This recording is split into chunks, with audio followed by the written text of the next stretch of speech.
इस वीडियो में मैं डिस्कस करूंगा जो हमारा इकोनॉमिक का टेस्ट नंबर 3 है। ऑलरेडी मैं 2 टेस्ट इकोनॉमिक का करा चुका हूं और तीसरा टेस्ट मैं यहाँ पे ये करा रहा हूं और 2 टेस्ट मैथ्स का पॉलिटी का भी करा चुका हूं। ठीक है, तो पॉलिटी का भी जो बचा हुआ है वो मैं आगे कराता रहूँगा। तो यहाँ पे इकोनॉमिक का मैं पहले पूरा कर देता हूँ क्योंकि काफ़ी ज़्यादा लोगों के कमेंट आए थे कि इकोनॉमिक का सर कमेंट कर इसको पूरा करा दीजिए। तो मैं इकोनॉमिक का पूरा कराने के बाद फिर पॉलिटी उठाऊँगा, राइट। और भी जो सब्जेक्ट है उसको भी यहाँ से कंटिन्यू मैं करता रहूँगा। तो इसको देखते हैं क्या क्वेश्चन हमारा पहला है। पहला क्वेश्चन यहाँ पे बोल रहा है फिलिप्स जो आपका वक्र है, ठीक है, फिलिप्स वक्र किसके बीच संबंध दिखाता है। जो आपका फिलिप्स जो वक्र है वो किसके बीच आपको संबंध दर्शाता है, आपसे ये पूछा है क्वेश्चन। पहला स्टेटमेंट क्या है, मुद्रास्फीति और बेरोजगारी दर। सेकंड क्या है, गरीबी और बेरोजगारी दर, मुद्रास्फीति और गरीबी दर, गरीबी और विकास दर। तो इनमें से कौन सा स्टेटमेंट आपका करेक्ट होगा, यहाँ पे ये पूछा है। तो हमारा इसका करेक्ट आंसर क्या होगा, मुद्रास्फीति और जो बेरोजगारी की दर होती है इसको क्या फिलिप्स वक्र जो हमारा होता है वो दर्शाता है। ठीक है, सेकंड क्वेश्चन देखते हैं। मुद्रास्फीति की दर में तेजी से वृद्धि को कभी कभी आधार प्रभाव, ठीक है, बेसिक जो आपका इफेक्ट होता है उसके लिए जिम्मेदार ठहराया जाता है। आधार प्रभाव क्या है, यहाँ पर पूछा जो आपका आधार प्रभाव है जिसके बारे में हम लोग चर्चा कर रहे हैं, तो ये क्या है, ठीक है, किससे संबंध रखता है। तो इस स्टेटमेंट देखते हैं। यह फसलों की विफलता के कारण आपूर्ति में भारी कमी का प्रभाव है, या ये तीव्र आर्थिक जो विकास के कारण मांग में वृद्धि का प्रभाव है, या मुद्रास्फीति की दर है उसकी गणना पिछले वर्ष के मूल जो स्तर है उसके प्रभाव की गणना करता है। तो इसमें से बताना है कौन सा स्टेटमेंट आपके करेक्ट है। ठीक है, तो यहाँ पर जो करेक्ट इसका आंसर होगा आपका ये होगा सी नंबर। मुद्रास्फीति की जो दर की गणना है पिछले वर्ष के मूल स्तरों के जो प्रभाव हुए हैं उसको दर्शाता है यहाँ पर। ठीक है, उसका यहाँ पर बेस इफेक्ट इसके लिए अपना इफेक्ट बताता है, मतलब प्रभाव इसको बताता है। ठीक है, तीसरा नंबर क्वेश्चन देखते हैं। तीसरा क्वेश्चन यहाँ पर है, स्टैगफ्लेशन के संदर्भ में निम्नलिखित कथनों पर विचार कीजिए।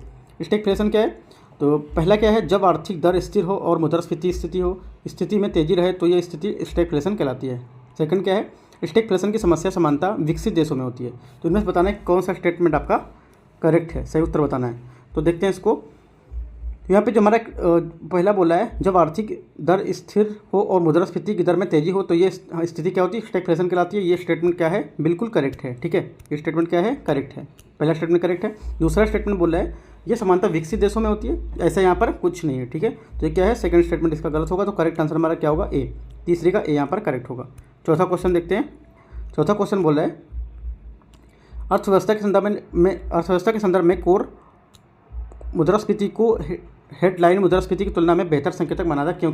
क्यों मानते हैं आपकी जो हेडलाइन मुद्रास्फीति की तुलना में बेहतर जो आपको संकेतक माना जाता है, संकेतक जो स्थिति होती है, ठीक है, कोर जो हमारी कोर मुद्रास्फीति है उसको। तो क्या होगा यहाँ पर, इसको स्टेटमेंट देखते हैं क्या क्या स्टेटमेंट यहाँ पर दिया हुआ है। राइट, पहला स्टेटमेंट यहाँ पर है, कोर मुद्रास्फीति में कुछ वस्तुओं को शामिल किया गया है। ठीक है, क्या है, कोर वस्तु में कोर मुद्रास्फीति में कुछ वस्तुओं को शामिल किया गया है जो अचानक और अल्पकालिक मूल्य परिवर्तन के अधीन होती हैं। बी में क्या है, कोर मुद्रास्फीति में वस्तुओं की एक वृहद टोकरी, ठीक है, क्या होती है, बास्केट होती है, ये आपका है। सी में क्या है, हेडलाइन मुद्रास्फीति में वस्तुओं की एक वृहद टोकरी व बास्केट होती है। कोर मुद्रास्फीति क्या बोला इसमें, कोर मुद्रास्फीति वैसे वस्तुओं को छोड़ देती है जो अचानक और अल्पकालिक मूल्यों पर परिवर्तन के अधीन होती है। तो इसमें बोला है कि कौन सा आपका स्टेटमेंट यहाँ पर करेक्ट होगा। ठीक है, इसको यहाँ पर दर्शाता है। तो हमारा स्टेटमेंट जो हमारा आंसर इसका होगा वो इसका आंसर होगा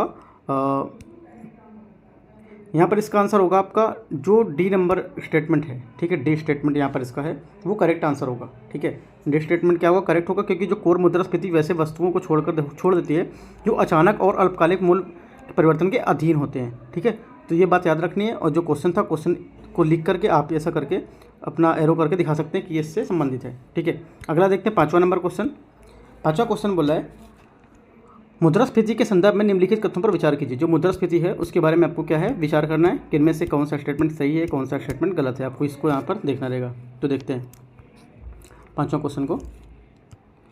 पहला यहाँ पर है, मंद मुद्रास्फीति में समान मूल्य में वृद्धि की दर कम होती है तथा यह 2% से 3% के बीच रहती है। ठीक है, कितना, 2% से 3% के बीच में रहती है।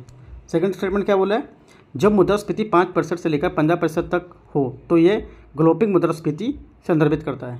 ठीक है, तो आपको बताना है कि कौन सा स्टेटमेंट इनमें से करेक्ट है। तो देखते हैं। तो हमारे पे देखो जो हमारा करेक्ट आंसर यहाँ पर रहेगा। ठीक है, जो करेक्ट आंसर हमारा यहाँ पर रहेगा, जो मंद मुद्रास्फीति है, ठीक है, मंद मुद्रास्फीति जो है, मंद मुद्रास्फीति में समान मूल्य में वृद्धि की दर कम होती है तथा ये 2% से 3% के बीच रहती है। ये स्टेटमेंट हमारा करेक्ट है। ठीक है, दूसरा स्टेटमेंट क्या है, दूसरा स्टेटमेंट यहाँ पर आपका गलत होगा। ठीक है।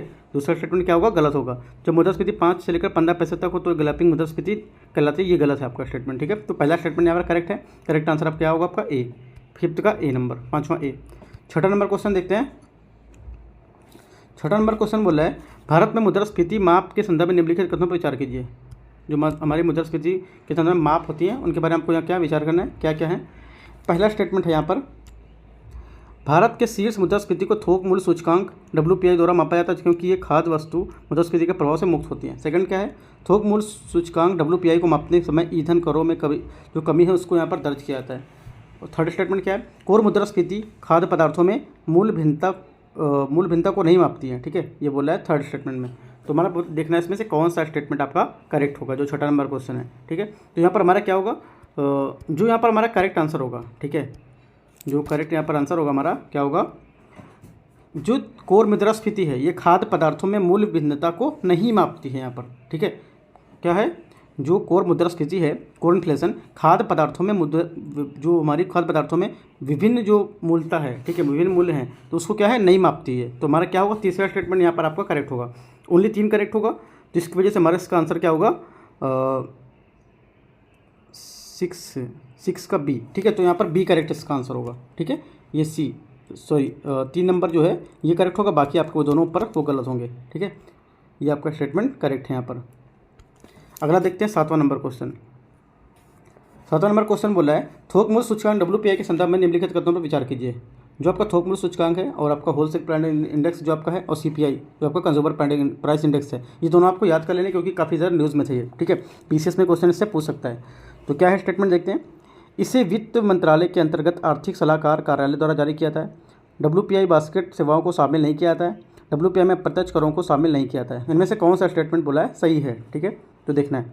तो यहाँ पर जो हमारा स्टेटमेंट है पहला, इसे वित्त मंत्रालय के अंतर्गत आर्थिक सलाहकार द्वारा जारी किया, तो ये तो स्टेटमेंट बिल्कुल गलत है, ठीक है। पहला अगर यहाँ से एलिमिनेट करेंगे, पहला अगर यहाँ जहाँ पर एक है वहाँ काट देंगे, इसको काट देंगे, इसको काट देंगे, और तो यहाँ से दो स्टेटमेंट कट जाएंगे, ठीक है। उसके बाद क्या बचा, 2 और 2 3 बचा। तो यहाँ पर हमारा दूसरा स्टेटमेंट है WPI बास्केट सेवाओं को शामिल नहीं करता है, आपका करेक्ट है। उसके बाद WPI प्रत्यक्ष करों को शामिल नहीं किया था, ये भी स्टेटमेंट आपका करेक्ट है। तो क्या होगा, करेक्ट आंसर आपका डी होगा। 2 3 आपके करेक्ट आंसर यहाँ पर, ठीक है। दोनों तीनों यहाँ पे आपके सही हैं, पहला गलत है, ठीक है। तो क्या होगा 7D। 8वां नंबर क्वेश्चन को देखते हैं। बढ़ी हुई मुद्रास्फीति की दशा में निम्नलिखित में से कौन सा वर्ग हानि में नहीं रहता है, ठीक है। बड़ी मुद्रास्फीति में कौन सा वर्ग जो होता है आपका हानि में नहीं रहता है, ये बताना है। देखते हैं स्टेटमेंट क्या है, उपभोक्ता वर्ग, ऋणदाता वर्ग, पेंशन भोगी वर्ग या व्यापारी वर्ग। तो हमारा आंसर क्या होगा इसका, जो व्यापारी वर्ग है वो क्या होगा यहाँ पर इस दशा में हानि वर्ग हानि में नहीं रहता है। कौन नहीं रहता है, जो आपका व्यापारी वर्ग है वो हानि वर्ग में नहीं रहता है, ठीक है। तो करेक्ट आंसर क्या होगा, 8 हमारा 8 का डी यहाँ पर करेक्ट इसका आंसर होगा, डी। अगला देखते हैं 9वां नंबर क्वेश्चन। किसी अर्थव्यवस्था में अपस्फीति के कारण कौन कौन सी परिस्थितियाँ उत्पन्न होती हैं। अपस्फीति के कारण कौन कौन सी जो हमारी स्थितियाँ हैं या परिस्थितियाँ हैं कौन उत्पन्न हो सकती हैं। मुद्रा आपूर्ति में कमी, बचत की प्रवृत्ति में कमी, शुद्ध निर्यात में बढ़ोतरी, निवेश व्यय में कमी। सॉरी, तो इसमें बताना है कौन सा स्टेटमेंट आपका सही है यहाँ, राइट। तो 9वां नंबर क्वेश्चन है, इसमें हमारा देखो देखते हैं। पहला स्टेटमेंट मुद्रा की आपूर्ति में कमी, ये तो आपका करेक्ट है, ठीक है। और सेकंड स्टेटमेंट देखते हैं, बचत की प्रवृत्ति में कमी, ठीक है। तो क्या होगा इसमें, ये स्टेटमेंट आपका गलत है, बचत की कमी। शुद्ध निर्यात में बढ़ोतरी, ये भी आपका गलत है। निवेश व्यय में कमी, तो आपका पहला और चौथा यहाँ पर करेक्ट है, ठीक है। पहला और चौथा करेक्ट है यहाँ पर। तो पहला चौथा आपका आएगा ये सी नहीं, यहाँ पर डी होगा क्योंकि सी ऑलरेडी इसमें लिखा है, यहाँ पर डी स्टेटमेंट होगा।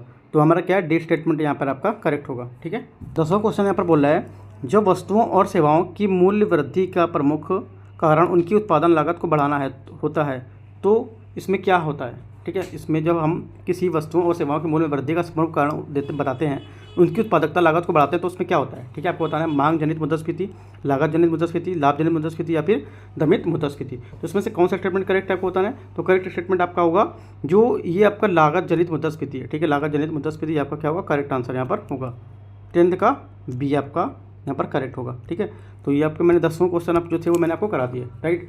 जो मैंने देखो इससे पहले पेपर कराया था उसमें मैंने आपको कुछ क्वेश्चन दिए थे करने के लिए, कि 2 क्वेश्चन में दे रहे था, इसलिए क्योंकि आपको थोड़ा सा टॉपिक न्यूज़ में रहता है। एक बार गूगल सर्च करेंगे, चलो ठीक है आपको आता है, गूगल सर्च करेंगे वहाँ से आपको 1-2 बातें एक्स्ट्रा मिल जाएंगी।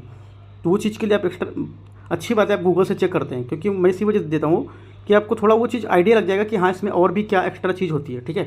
तो आप जो मैं पूछता हूँ वहाँ पे उसका आंसर दिया कीजिए। वैसे तो नहीं पूछता हूँ मैं, यहाँ पे मैंने 10 पूरे क्वेश्चन करा दिए आपको। जो कुछ मैंने देता हूँ क्वेश्चन वो काफ़ी ईजी रहते हैं, तो एक बार थोड़ा सा आप गूगल करके देख लीजिए कि आपके लिए थोड़ा सा अच्छा रहेगा वो, ठीक है। तो इस वजह से मैं आपको क्वेश्चन वहाँ पे दे देता हूँ, राइट। तो तीसरा पेपर था मैंने आपको यहाँ पर ख़त्म करा दिया। वो अगला जो पेपर रहेगा चौथा, वो मैं जल्दी यहाँ पर लेके आता हूँ, ठीक है। All the best, thank you.